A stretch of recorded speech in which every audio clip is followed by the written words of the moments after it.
Hello everyone, I welcome you on Schooling Guide, and in today's video we are going to read the same chapter that we were reading in our last video, and that is Ashoka the Emperor who gave up the war. And in this chapter we were reading about Chandragupta Maurya, we were reading about Bindusara, Ashoka's Dhamma, and now we are going to read about administration of Mauryans.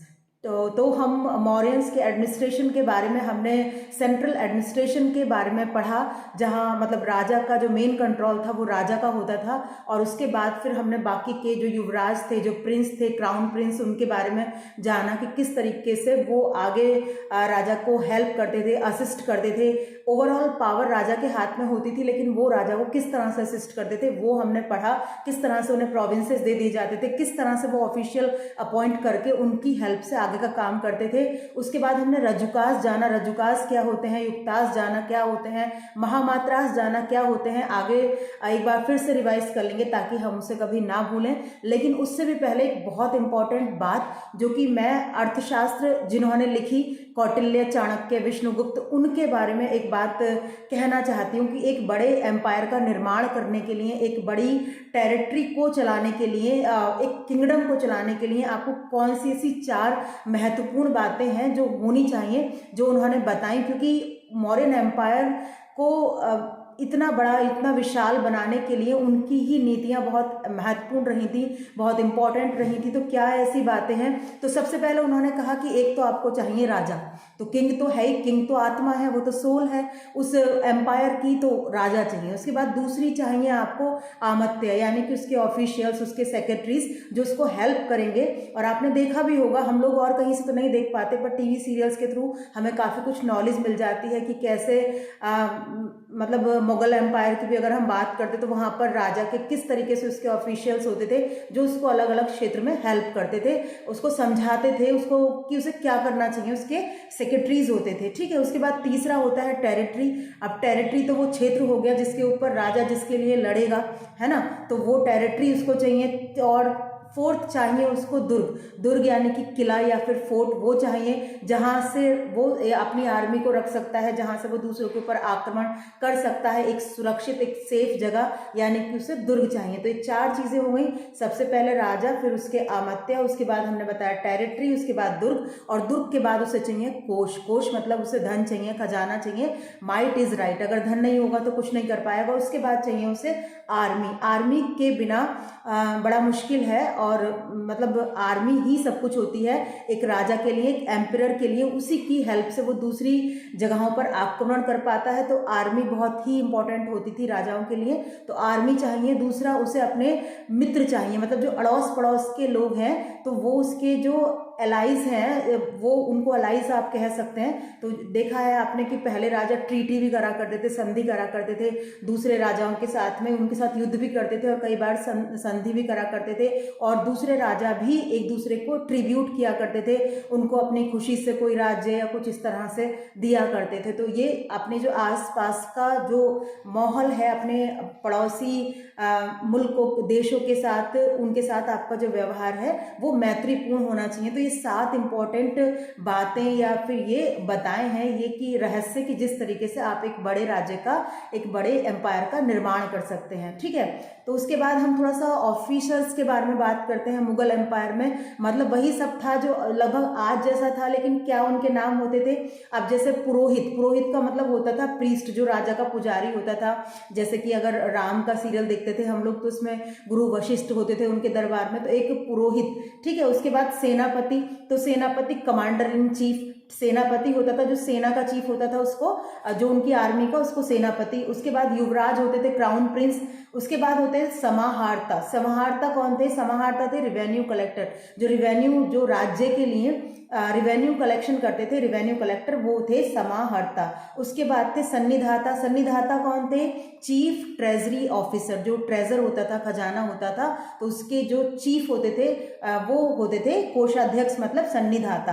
अब रजुकास को एक बार फिर समझ लेते हैं। मैं आपको पहले बता चुकी हूँ, तो मैं आपको लेकिन एक बार फिर से बताती हूँ। तो लैंड जो होती थी, जमीन, उनका मेजरमेंट और उनकी बाउंड्री फिक्स करवाना, ये जिम्मेदारी रजुकास की होती थी। ठीक है। अब युक्तास क्या होते थे? युक्तास होते थे जो रिवेन्यू कलेक्ट करना है उसके लिए रिस्पॉन्सिबल होते थे, रिवेन्यू कलेक्ट करने जो ये इंचार्ज होते थे, ठीक है। तो रिवेन्यू एम्पायर के लिए जो रिवेन्यू कलेक्ट होता था, और रजुकास होते थे जो लैंड है उसकी मेजरमेंट करवाना और मेजरमेंट करा के उसकी बाउंड्री करवाना, ये इनकी जिम्मेदारी होती थी।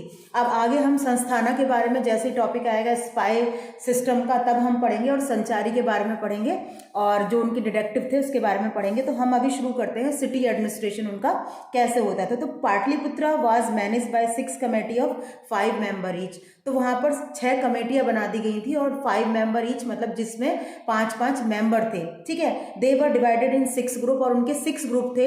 तो सबसे पहला ग्रुप था इंडस्ट्रियल एक्टिविटीज़। उसमें जो है इंडस्ट्रियल एक्टिविटीज़ जहाँ पर मतलब इंडस्ट्री से संबंधित, जैसे हैंडलूम वगैरह हो गया उस समय में, आर्ट वगैरह, तो जो उनकी इंडस्ट्री होती थी उससे संबंधित जो सुपरवाइजिंग होती थी, सुपरवाइज करते थे उनको, वो एक ग्रुप वो होता था। दूसरा ग्रुप होता था एंटरटेनमेंट ऑफ फॉरनर्स, क्योंकि विदेशी लोग जो आते थे उनके एंटरटेनमेंट के लिए, उनकी खातिर करने के लिए, उनका ध्यान रखने के लिए, उनकी मेहमान नवाजी के लिए, तो वो दूसरा ग्रुप होता था, ताकि एक अच्छा इम्पैक्ट बाहर जाए कि वहाँ पर उस जगह पर उस एम्पायर में वहाँ पर इस तरीके से स्वागत करा जाता है, या फिर वहाँ का जो कल्चर है या वहाँ की जो क्लास है, उनका स्टेटस है वो ऐसा है, तो वो दूसरा डिपार्टमेंट। तीसरा registration of birth and death. तो बर्थ और डेथ का भी रिकॉर्ड जैसे आजकल भी होता है, तो वैसे ही बर्थ और डेथ का रिकॉर्ड रजिस्ट्रेशन होता था। तो तीसरा था वो तीसरा ग्रुप। अच्छा, ग्रुप नंबर 4 था ट्रेड एंड कॉमर्स चेकिंग। तो जो ट्रेड और कॉमर्स था तो वो चौथा ग्रुप था, ठीक है। उसके बाद था group number 5 supervision of manufactured articles. जो भी चीज़ें बनाई जाती थी उनका भी सुपरविजन होता था, उनको भी देखा जाता था किस तरीके का मटेरियल वगैरह उसमें यूज़ करा जा रहा है, तो वो भी एक ग्रुप होता था। उसके बाद जो छठवां ग्रुप होता था ये होता था कलेक्टिंग ऑफ टैक्सेस।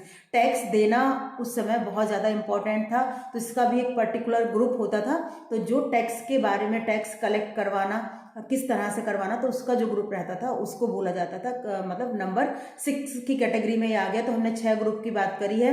पहला हो गया इंडस्ट्रियल एक्टिविटी, दूसरा हो गया एंटरटेनमेंट ऑफ फॉरनर्स, तीसरा हो गया registration of birth and death, फिर चौथे नंबर का हो गया ट्रेड एंड कॉमर्स, और उसके बाद 5वें नंबर का हो गया सुपरवाइजिंग ऑफ मैन्युफैक्चर आर्टिकल्स, और लास्ट हो गया कलेक्टिंग ऑफ टैक्सेस। तो ये ग्रुप होते थे, ठीक है। इनमें जो इनकी जो है कमेटीज बना दी गई थी, और उन कमेटीज के अंदर जो लोग उसके अंदर होते थे पर्टिकुलर, वो वर्क करते थे वहां पे। अब मिलिट्री एडमिनिस्ट्रेशन की बात करते हैं, तो commander in chief of the military was called सेनापति। जो उनका चीफ होता था सेना का, मिलिट्री का, उसको कहा जाता था सेनापति। And his position was next to the king, और राजा के बाद उसकी पोजीशन होती थी। He was appointed by the king, उसको राजा अपॉइंट करता था, राजा ही अपॉइंट करता था। The military was divided into 5 sector. अब जो उनकी मिलिट्री थी वो 5 सेक्टर में डिवाइड करी गई थी। ऐसा नहीं था सारे हाथी पे चढ़ के लड़ेंगे या सारे पैदल लड़ेंगे, तो वो किस तरीके से डिवाइड करी गई थी 5 सेक्टर में। सबसे पहले पैदल वाले इन्फेंट्री, मैंने आपको शायद पिछले वीडियो में भी बताया था कि इन्फेंट्री वो लोग होते हैं जो पैदल तलवार लेके नीचे लड़ते रहते हैं, और सबसे ज्यादा बेचारे वही मरते हैं। दूसरे होते हैं कैवलरी। कैवलरी कौन होते हैं? जो घोड़े पे लड़ते हैं। तीसरे होते हैं एलिफेंटा फोर्सेस, जो हाथी पे चढ़ के लड़ते हैं। फिर होती है नेवी, ठीक है। नेवी भी होती थी क्योंकि उनकी जो बाउंड्रीज थी पानी के आसपास से कोई आक्रमण ना कर दे, तो नेवी भी थी उस समय भी। तो नेवी, और फिर ट्रांसपोर्ट, मतलब ट्रांसपोर्ट का शायद ये रहता होगा कि ट्रांसपोर्ट में कि घोड़ों को ले जाना है जहाँ भी युद्ध हो रहा है, या फिर मतलब जैसे भी आवाजाही के लिए, या फिर सैनिकों को ले जाने के लिए, जिस तरह से भी यूज होता होगा सामान ले जाने के लिए, तो ट्रांसपोर्ट भी उनकी इसी का पार्ट था।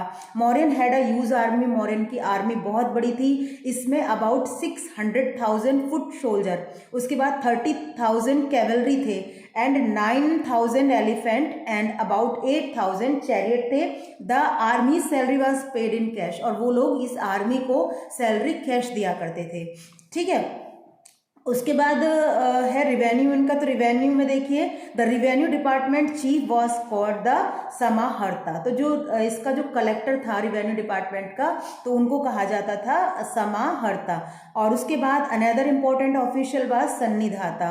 तो सन्निधाता जो थे ये चीफ ट्रेजरी ऑफिसर थे, ठीक है। ट्रेजरी क्या होता है? खजाना। खजाना के जो चीफ ऑफिसर थे तो उन कोषाध्यक्ष उनको कहा जाता था Sannidhata. The revenue was collected on land. अभी रिवेन्यू जो था, जो टैक्स था वो लैंड पर भी लिया जाता था, इरिगेशन पर भी लिया जाता था, शॉप्स पर भी, फॉरेस्ट पर भी लिया जाता था, पास्चर, माइन, सभी पर टैक्स लिया जाता था। Land was varied from 1/4 to 1/6 of the produce. अब जो रिवेन्यू लिया जाता था वो जितनी जमीन में प्रोड्यूस मतलब उसकी जो पैदावार हो रही है उसका 1/4 से लेके 1/6 तक लिया जाता था। ठीक है, ये हो गया।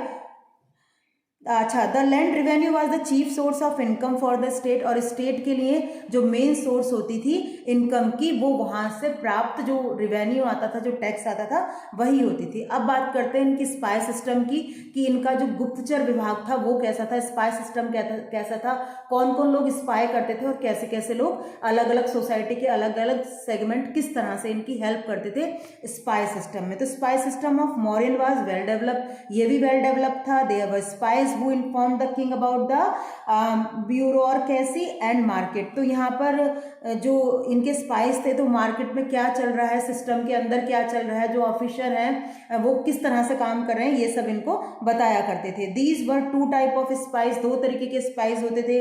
संस्थाना यानी कि स्टेशनरी, जो एक जगह रह के काम करते थे।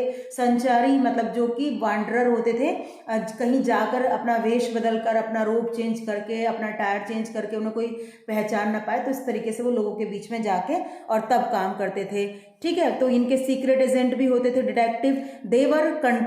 देवर controlled by Mahamatya and these agent were picked from different segment of society. तो ये जो एजेंट्स होते थे ये सोसाइटी के डिफरेंट सेगमेंट से ले जाते थे। मतलब इसमें फार्मर्स भी होते थे, इसमें ट्रेडर्स भी होते थे, इसमें स्टूडेंट लर्नर्स भी होते थे, इसमें जो है एसेटिक्स मतलब साधु संत जो होते थे वो भी होते थे। ये सब एजेंट की तरह काम करते थे और इनको जो सैलरी दी जाती थी वो भी कैश में दी जाती थी। ठीक है, अब इनकी ऑक्यूपेशन की बात करते हैं कि उस समय के लोगों का मेन ऑक्यूपेशन क्या होता था। तो उस समय के लोगों का मेन ऑक्यूपेशन एग्रीकल्चर ही होता था, लेकिन लोग दूसरे काम भी करते थे, जैसे हर्डिंग हो गया, और क्योंकि उस समय चीजें बनाई जाती थी तो क्राफ्टिंग भी था। आप देखते हैं इसमें और क्या, agriculture was the main occupation of the people, a large number of people were farmer. ज्यादातर लोग किसान होते थे। They grew rice, wheat, barley, pulses, cotton and vegetables. तो ये सारी चीजें वो उगाया करते थे। There were other occupation such as herding होता था, ट्रेडिंग होता था, क्राफ्ट होता था, व्यापार भी करते थे लोग और क्राफ्ट का काम भी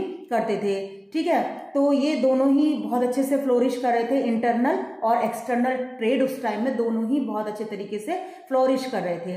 पाटलिपुत्रा, तक्षशिला, उज्जैन और बरौच वर इंपॉर्टेंट ट्रेडिंग सेंटर। तो ये इनके ट्रेडिंग सेंटर थे। मतलब पंजाब का तक्षशिला, पाटलिपुत्रा हो गया आपका पटना, और उज्जैन हो गया आपका मध्य प्रदेश में, और बरौच हो गया आपका गुजरात में। तो ये इनके इंपॉर्टेंट ट्रेडिंग सेंटर थे। Trade was carried on with Rome के साथ व्यापार होता था, श्रीलंका और इजिप्ट के साथ व्यापार होता था। ठीक है, तो they also build dam and canals. तो वो डैम और कैनल्स भी बनवाया करते थे। और एक गिरनार जगह है गुजरात में, तो वहां पे सुदर्शन लेक है। ठीक है, तो वहां पर canal of this period was Sudarshan lake at Girnar in present day Gujarat. आजकल गुजरात में तो ये है, मतलब इसका नाम है सुदर्शन लेक। अब the Mauryans had commercial ties with Greek kingdom of central Asia and the middle east. तो इनकी मतलब कमर्शियल टाइज भी होते थे ग्रीक और सेंट्रल एशिया और मिडल ईस्ट के साथ में। अब Mauryans built a royal highway from Takshashila to Pataliputra. Mauryans ने एक रॉयल हाईवे भी बनवाया था। कहाँ से कहाँ तक? तक्षशिला से लेके और पाटलिपुत्रा तक बनवाया, लेकिन बाद में इसको रीबिल्ड कराया गया। और ये रीबिल्ड कराया गया था मुगल्स के टाइम में। तो आपने नाम भी सुना होगा ग्रैंड ट्रंक रोड। तो शेर शाह सूरी आप 7th क्लास में पढ़ेंगे ये। तो this road was rebuilt over a period of time and today serve as Grand Trunk Road, और इसको ग्रैंड ट्रंक रोड कहा जाता है। तो ये हो गया, इनके बारे में काफ़ी कुछ हम पढ़ चुके हैं। अभी हमारे पास बचता है मौर्यन आर्ट एंड आर्किटेक्चर बचता है, स्तूपाज ऑफ मौर्यन पीरियड, उनके पिलर्स के बारे में भी पढ़ेंगे, और फिर इसका डिक्लाइन, ये डिक्लाइन ऑफ मौर्यन एम्पायर, मतलब ये कैसे डिक्लाइन हो गया, इतना बड़ा एम्पायर किस तरह से डिक्लाइन हो गया, वो सारा भी बहुत इंपॉर्टेंट है। तो ये 3 या 4 टॉपिक हमारे मेन बचते हैं, जो कि हम कल परसों या जैसे भी मुझे टाइम मिलेगा अपलोड द वीडियो। और तब तक के लिए bye and thank you everyone.